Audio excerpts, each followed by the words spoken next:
The Old Fisherman. Our house was across the street from the entrance of a famous hospital in the city. We lived downstairs and rented the upstairs rooms to outpatients at the clinic. As I was fixing supper one summer evening, there was a knock at the door.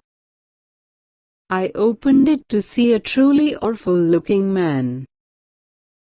He's hardly taller than my 8-year-old, I thought as I stared at the stooped, shriveled body.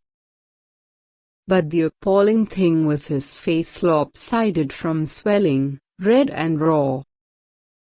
Yet his voice was pleasant as he said, "Good evening.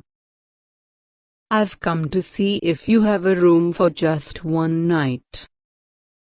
I came for treatment from the Eastern Shore this morning, and there's no bus till the morning." He told me he'd been hunting for a room since noon, but he had no success as no one seemed to have a room. I guess it's my face. I know it looks terrible, but my doctor says with a few more treatments. For a moment, I hesitated, but his following words convinced me I could sleep in this rocking chair on the porch.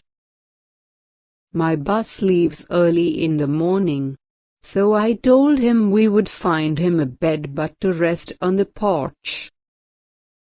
I went inside and finished getting supper. When we were ready, I asked the old man if he would join us.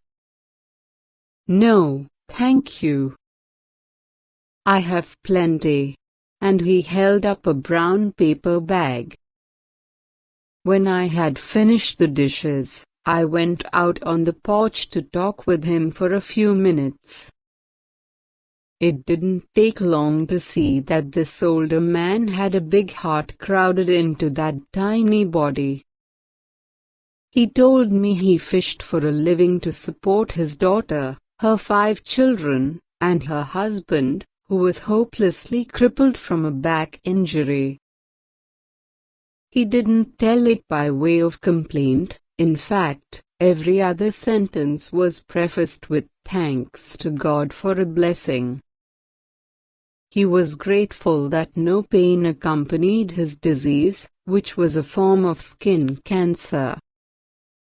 He thanked God for giving him the strength to keep going.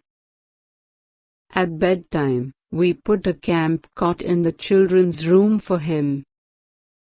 When I got up in the morning, the bed linens were neatly folded, and the little man was out on the porch.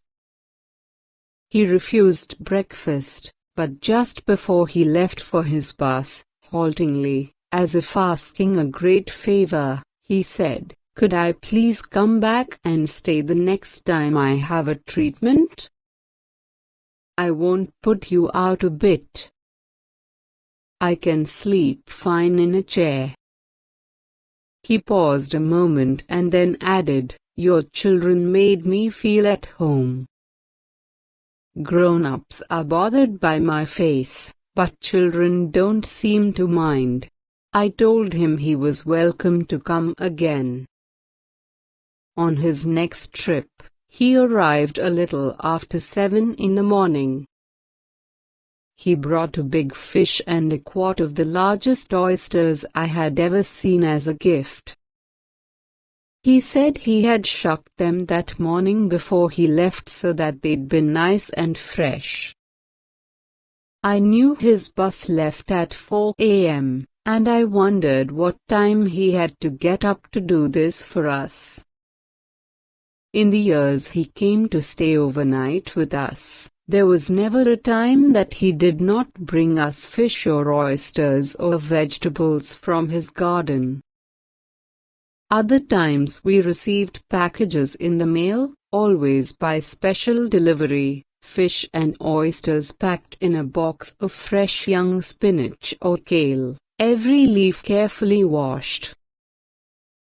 knowing that he must walk 3 miles to mail these and knowing how little money he had made the gifts more precious. When I received these little remembrances, I often thought of a comment our next-door neighbor made after he left that first morning. "Did you keep that awful-looking man last night?" I turned him away. You can lose rumors by putting up such people. Maybe we did lose rumors once or twice. But oh, if only they could have known him, perhaps their illnesses would have been easier to bear.